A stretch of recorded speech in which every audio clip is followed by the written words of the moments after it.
There are studies that say Tuesdays are the most productive day of the week.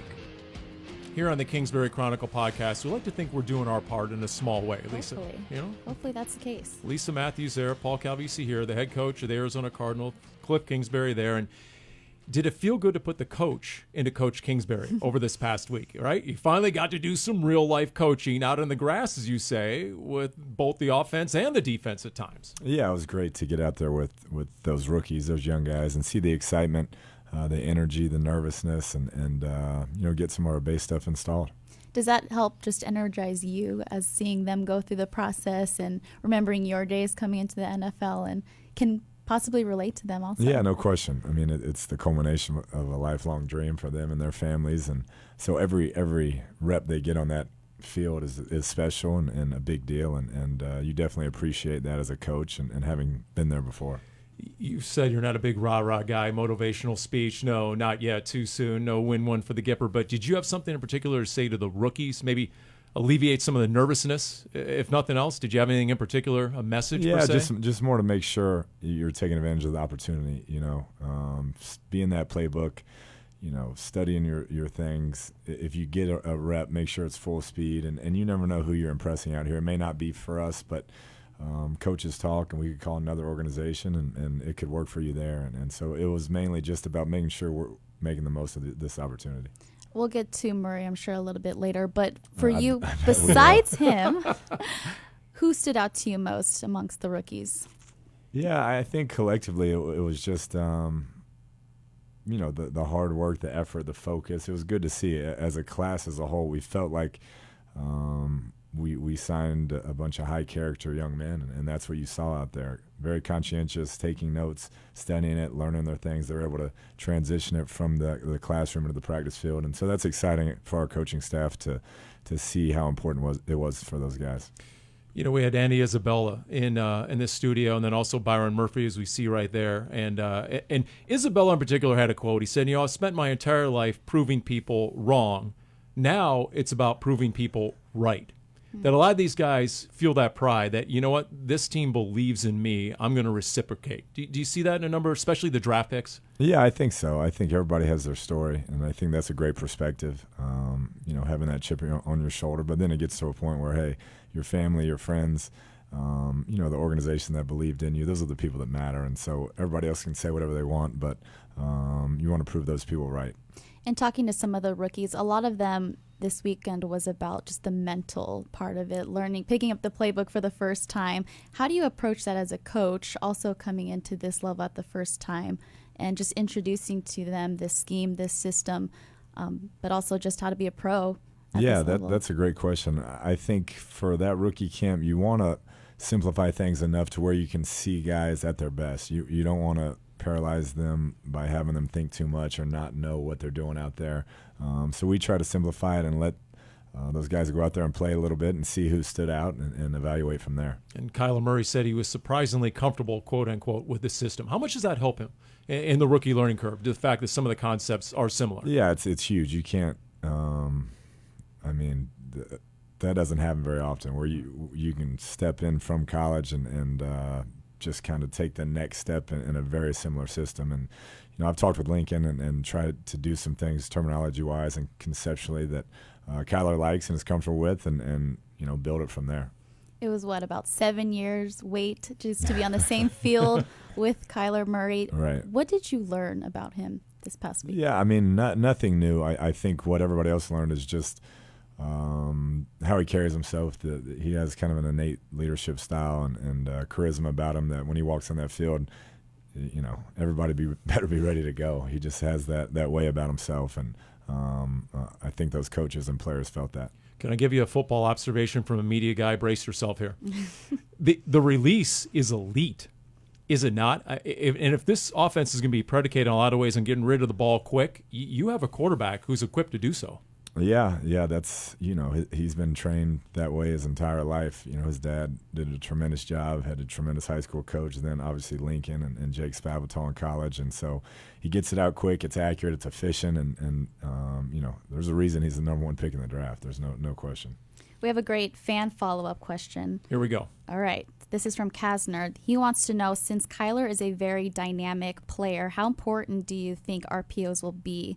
And do you find that how do you find that balance in keeping him safe? That's a real football question. Yeah, there. That's a fine line you have to walk, because you want to have some RPO game, but you also want him to have the option to pull it every now and then, because he's one of the most dynamic players on the field, and so we just have to have a happy mix of both and make sure he's comfortable in doing that. Is it classified info if we wonder how much this offense? Yes. All classified. Is it how much will the offense showcase his athleticism? Is that a secret? Yeah, I mean, it happens organically with him. He's a playmaker, and if you watched him at all throughout his career, that's what he does. He can take a play that's not open and turn it into a spectacular play on any given play. Now, just observing the practice out there, just walking out there, obviously a new coaching staff, my eyes were going all around the field, watching different coaches and how they are in their position groups. You guys are very hands-on, as much as you can be, obviously, at this time. Is that something that you were really seeking after in building this staff? I mean, you're flying around with your hands in the air as a pass rusher to Kyler, and right. Coach Rye out there as dynamic as ever, as we know. Yeah, we want our staff to be hands-on and be high energy and have great enthusiasm, and we preach that to the players and expect it to be reciprocated. And so I'm really excited about the staff we have and the way they've handled themselves so far. How does that approach make the players better from your perspective? Yeah, I think they just know we're going to be consistent as coaches, and each and every day we're going to bring it, and that expectation is on their end as well. And I think when they see what we're putting into it and what we're about, they're going to want to be a part of this. Are you starting to get a little bit of a sense of what you have in terms of personnel, both sides of the ball? I mean, how much can you tell at this point, if anything? Not yet. I mean, it's a completely different team here than last year. I mean, you can just see it in the personnel and the different names. But I think we won't get to really the heart of what we are until training camp. We get everybody rolling and put pads on and just see exactly where we're at. All right, we need to do some international love here from Australia. Nice. Our guy, Jono, he wants to know, when it comes to the season, do you have many goals that you have in mind to reach by a certain time? Yeah, no, not currently. That'll all come once we establish who the team is and make those final cuts and figure out who we want to be and where we're going as a team. How about your rookie receivers? Could you tell much? And I think a lot of people wonder, recent history in the NFL is such that rookie receivers have been inconsistent. But there are some guys who are going to get an opportunity to be critical parts of this offense, I would envision. Just curious maybe what you've seen so far. Yeah, I think – with Andy, it's the blazing speed, small but very quick, fast as anybody on the field, straight ahead, and, has played that slot and has a good feel for that. You get Hakeem outside, who I've seen in person for a number of years, big, physical, tough, can really go up and make that contested catch, was exciting as a young player. And then Keyshawn is one of the smoother route runners we felt was in the draft, and he's shown it so far. And so to have those 3 draft picks and allow them to kind of grow with the young quarterback all together, I think is going to be really good for everybody. And plus, they get to watch number 11 every day, which is that's one of the best things you can have ever as a wide receiver, especially a young player in this league. What is it like just seeing the rookies and the veterans now on the same field and watching your roster kind of just take shape? Yeah, it's exciting. We'll finish up this week at Phase 2 and then get into OTAs and see some more competition and offense versus defense. And I think that's when you'll kind of see, how those guys respond, how the young guys respond to elite level of talent. I think it was Keyshawn Johnson was asked, do you have a question for Larry? He said, a question? I have a whole book full of questions. He's been writing them down.